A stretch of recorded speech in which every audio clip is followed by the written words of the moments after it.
Good morning. We start today with a trivia question. What would be, if you know, the earliest book of the New Testament? You might be surprised that it's not Matthew or Mark or any of the gospel accounts, nor is it 1 Corinthians, 2 Corinthians, or any of the letters that Paul wrote. In fact, the earliest book of the New Testament is the book of James. And today on Sharing the Word Fellowship, we're going to take a look at this seldom viewed and many times overlooked teaching of the book of James. Good morning. I'm Pastor Jim Scher. It's a Sunday morning, and you're once again with Sharing the Word Fellowship, a Christ-centered and grace-filled ministry where we teach solely from the Scriptures. So, the earliest book in the New Testament, to your surprise, is the book of James. It was written around AD 48. Some say maybe as early as AD 40. The author, James, would have been a brother or half-brother to Jesus. So let's explain that. If Jesus was conceived of the Virgin Mary and fathered by God, so making him the Son of God, the other siblings or offspring that Mary and Joseph would have had from their marriage, I guess technically would have been half-brothers. And so James was a half-brother to Jesus. The book of Jude was also a brother to James and would make him a half-brother to Jesus also. The book of James challenges us believers in Christ and those of us who are saved by grace to show it in our everyday life. James challenges us believers to not just be sayers of the word, but to be doers of the word. And so that's the theme of this book. You'll also notice throughout it his references to the wealthy and the poor, the divide between them. Obviously, seeing his brother Jesus and his posture towards the needy and the helpless and the poor certainly must have had a profound effect upon James. Now, James was the head of the Jerusalem church, which was the very first Christian community. Initially, James was not a believer in his brother Jesus or half-brother Jesus as being who he said he was, that being the Messiah. But in 1 Corinthians, in chapter 15 and verse 7, you'll see that Jesus in the bodily resurrection actually appeared to his brother James. It says in 1 Corinthians 15, chapter 7, then he appeared to James, then to all the apostles. And verse 8, and last of all, he appeared to me, also to one abnormally born. So what we have is, I guess if I was James and was doubtful whether or not my brother, half-brother Jesus was who he said he was, I guess I might also be a little skeptical.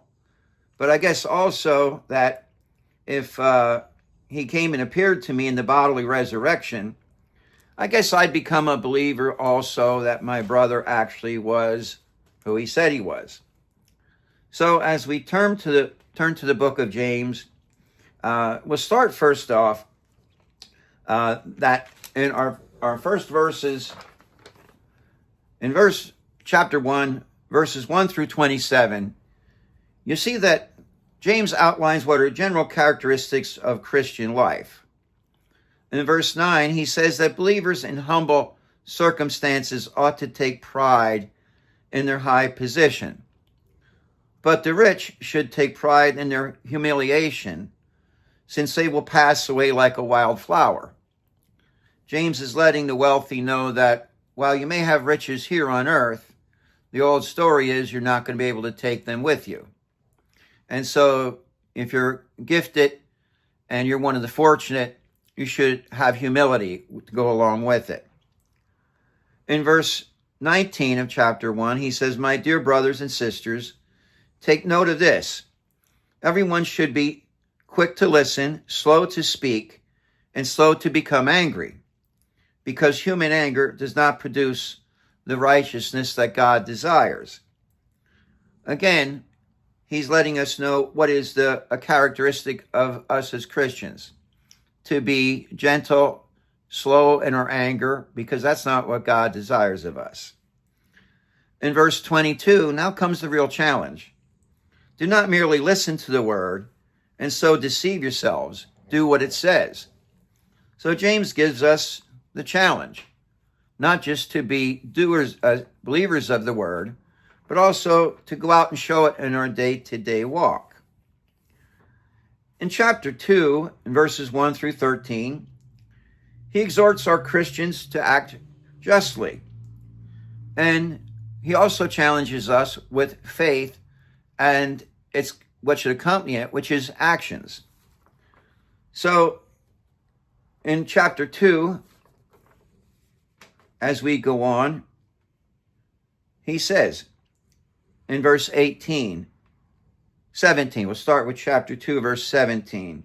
In the same way, faith by itself, if it is not accompanied by actions, is dead. Now, this is a verse that many times they only stop here, and they'll tell you that faith without works is dead. But if you go on to the next verse, it clears it up a bit in verse 18 of chapter 2. But someone will say, you have faith, I have deeds. Show me your faith without deeds, and I will show you my faith by my deeds. So again, James is filled with lots of challenges, and this is another one that says, okay, if you have faith, then you should be able to show me your deeds. Again, challenging us Christians to be more than just sayers of the word or proclaim that we're Christians. As we go on in James, when you get to chapter 4, as we go through more of what is his outline of our Christian characteristics, and he goes on in chapter 4, verses 1 through 12. What causes fights and quarrels among you? Don't they come from your desires and battle within you? You desire but do not have, so you kill. You covet but you cannot get what you want, so you quarrel and fight. You do not have because you do not ask God. When you ask, you do not receive because you ask with wrong motives. And you may spend what you get on your pleasures. So he's going on here in chapter 4, once again, and sometimes people look at the book of James and thinks it's kind of loose and he's kind of all over the place. But no, there is actually a rhyme and a reason to his teaching. As it goes on in the book of James, we get to chapter 5 and the end of this short book. He gives a warning to the rich who oppress the poor. Chapter 5, starting with verse 1. Now listen, you rich people, weep and wail because of the ministry that is coming on you. Your wealth has rotted, and moths have eaten your clothes.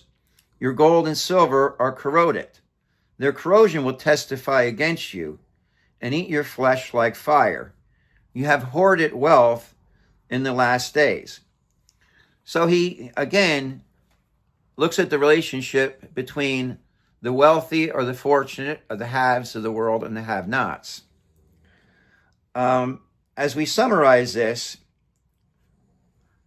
it basically is a real basic evangelical thought, and that is to love your neighbor as yourself. And again, the book of James is about actions, a call to action of Christians, that not just to be believers and sayers of the word, but also to be doers of the word. A quick note to end our teaching: Martin Luther had actual reservations about adding the book of James to the Bible, along with the book of Jude and Hebrews. He thought that they were too works-oriented.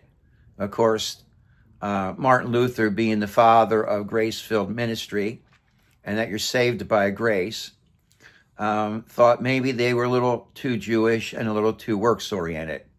But thankfully, the book of James made it into the canon of the Bible. I'm Jim Scherer, and this is Sharing the Word Fellowship. You can see us on our Facebook group, Sharing the Word Fellowship page. Also, we have a YouTube channel. If you look at Rev, R-E-V, James Share, you can see all of the teachings. So as we leave today with the book of James, the earliest book of the New Testament, only 5 chapters, but a real great teaching in our Christian walk. Thank you, everyone. God bless. And see you next Sunday for our next lesson.